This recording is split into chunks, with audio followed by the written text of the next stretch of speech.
Oh yeah, sexy biscuits. Nice. Long goes 1975. A YouTuber's on the rise, reviewing games late at night and sometimes friends. But Long goes 1975.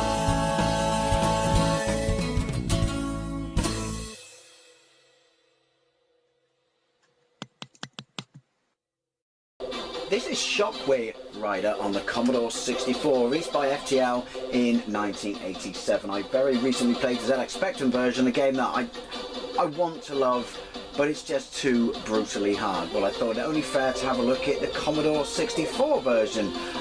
First observation is, I noticed that the screen doesn't have that weird tapering effect that the Spectrum does. Not necessarily a deal breaker, but I thought that was kind of cool. But obviously, it does have absolutely fantastic SID chip music. I have never played this version before now, so it should be quite interesting. I do like that little animation on the title screen. Is it just me? Does he bear a very strong resemblance to a very young Freddie Mercury?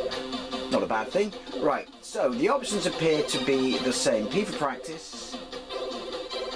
I don't want to press far because I'm pretty sure it's going to bump me into the game. But yeah, P for practice, right, we're going to go with that. It's automatically on joystick, I believe. So I'm going to edit the virtual keyboard out because I'm playing this on my C64 Mini because it kind of ruins the purpose of the video game. But it does mean if I have to use a bunch of input keys, oh my god, it's going to make editing this fun. But yeah, I mean, it looks pretty similar. This is the demo, but I'm not seeing any arrows on the three, walkways, and I'm not seeing any of the obstacles where you have to kind of jump or you get decapitated.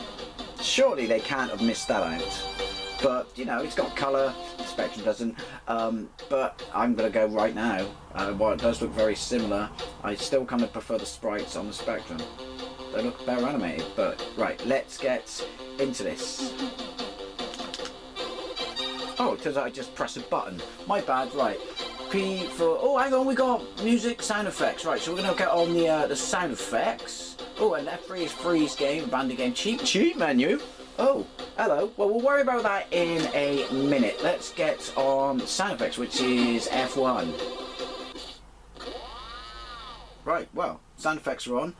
Thank God for that. Epic noise. Obviously, the Spectrum didn't have music, but it had sound effects, and these sound effects are better. That's an awesome noise. And he also gets decapitated. I do like that. I can see that might get a bit annoying though. Oh, are they razor wheels?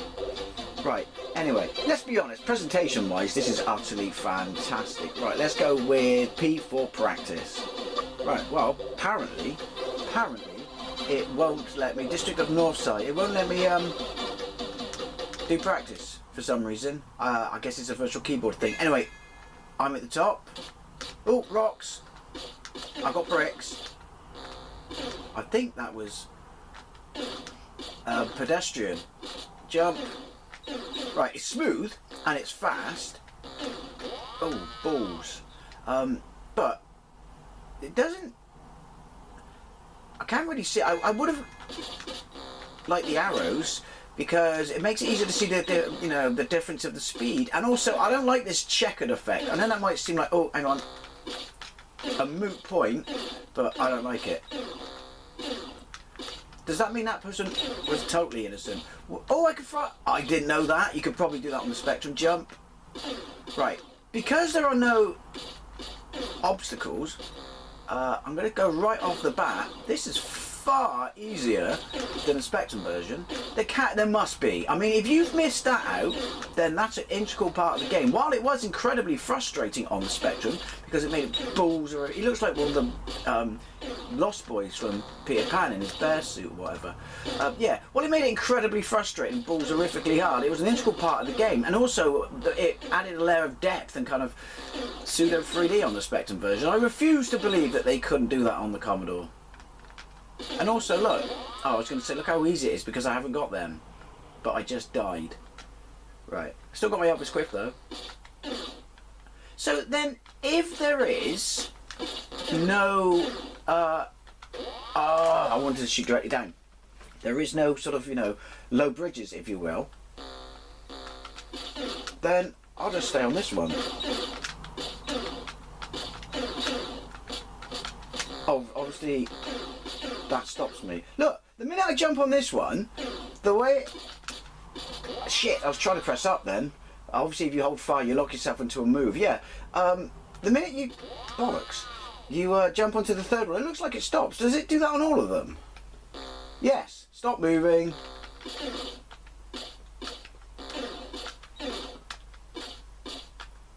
Yeah, I don't like that.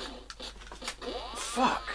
I'm playing this on a D-pad. It should be a lot easier than this. I think I got more lives. No, that was... What?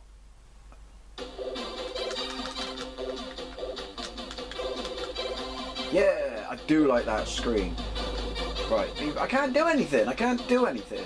Right, I guess we just get into it. Is he blowing out birthday candles or what? Yeah. I'm not liking that stops. I know this isn't a Spectrum comparison video, but the point is, it's got a better sort of indication of speed and, you know, depth and fake 3D on the Spectrum version. Obviously, fuck, I'm not doing it, you know, directly comparable, but...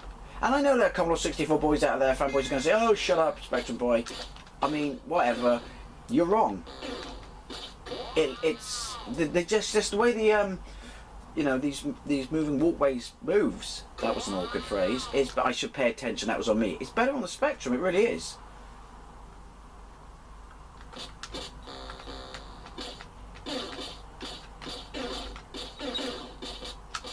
I think it does that, depending if you... Bollocks, that throwing up and down is fucking useless, because if you miss, they immediately jump up. It's got the same frustrating level that if they touch you once, it kills you. Oh, if you jump into them, it kills you. And the rocks moving along, it kills you. But hey, no low bridges. Right, I got... Don't hold your hand on fire. Didn't even get a high score then. I swear he's blown out birthday candles. Right, go on. Again, don't attempt to... I am aware I'm shit at this. I'm shit at it even though it's far easier than the Spectrum version. Right, stay there. Do you start with bricks then? Oh. It's still frustrating in the sense that the way they jump between platforms is a bit cheap. He's going to change. He's going to change. They didn't. See, what you got to basically do then is move around. That was that was not my fault, that was cheap. It's still loaded with cheap deaths then. Just be aware that they're going to jump up. So you still got to look around everywhere. Oh Christ alive, that was lucky.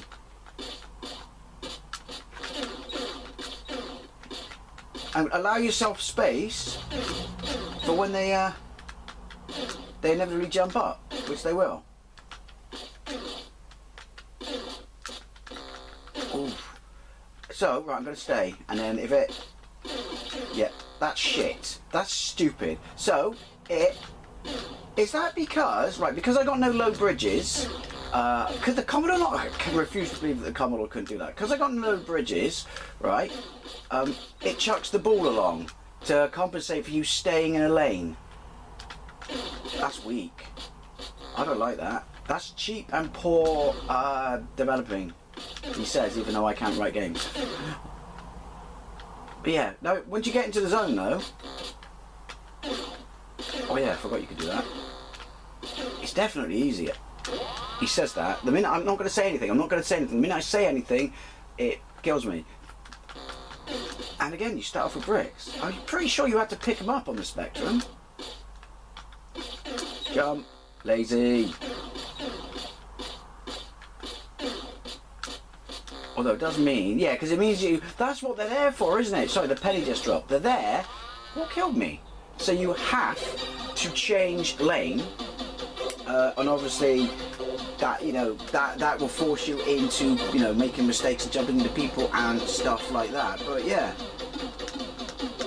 that's odd. Right, I can't select any other level. I'm gonna have one more go at P for practice. Trust me, it doesn't work. I'm on P in the virtual keyboard, it doesn't work. So I cannot confirm nor deny that there aren't walkways in this version, but I'm going to go out on a limb here and say no, because otherwise why would they make that, you know, stone? Where's my, oh, wrong button. Yeah, that stone bounce along every time you're sat in your lane. They should do that on the real motorways. Stop middle lane fucking hoggers, they piss me off. I once, allegedly, got pulled over by the old Bill because I was so pissed off with a middle lane driver and there was someone in the outside lane. I just fucking undertook him, and then the old Bill pulled me over at the next services. He let me off by saying, yes, I understand that it's incredibly frustrating, but you can't do that. But anyway, that's all allegedly. But anyway, middle lane drivers, you're wankers. Some sort of boulder bouncing down the lane when it suspects that you're sat in there being a lane hog. That would work for me. Anyway, random little tangent there. You're welcome. Oh, fuck. Problem with the D-pad is, though, I press diagonally then, which ultimately does nothing. And how long do you have to stay on a level? Annoying. Maybe I should put the music back on. Right, so, it's easier than the Spectrum. Slightly. But, and what makes it better on the Spectrum is what makes it far harder on the Spectrum. But I'm going to say, while they piss me off, I've said it before in this video, I'm going to say it again, while it pisses me off, graphically, it just makes it look that much better. Also, I think definitely the motorised walkways look better on the Specky. Again, I'm sure I'm pissing off Commodore boys, but, you know, hey what? It's my channel. Nah. Anyway, as always though, let me know what you think. Did you have this on the Commodore 64? Did you play it on the Spectrum as well? And which do you think was the better? And do you know why they didn't have those walkways? I mean, is it because the Commodore couldn't do it? That must be utter tosh. Surely. I mean, otherwise, why do those bouncing balls things work? Oh, sorry, show up. To keep you from lane hogging, innit?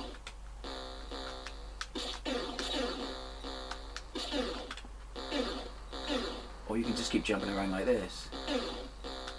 Yeah, I don't like the way it looks stationary. What the f... I don't run out of time or something. I don't know what the fuck killed me there. But yeah, Shockway Rider on the Commodore 64. Better presented, yeah. Better music, yeah. Better sound effects, absolutely. The game itself, though, it's... Like I said, what makes it harder and more frustrating on the Spectrum is what makes it look better and give it a level of more depth. And yeah, I think it's a bit of a shame that they didn't, you know, give a decent representation or copy that. I mean, if you know that there was some sort of reason why they could not, by all means, let me know. And as always, I need to look up on YouTube now what it looks like on the Amstrad. Anyway, as always, thank you very much for watching, and I'll see you later.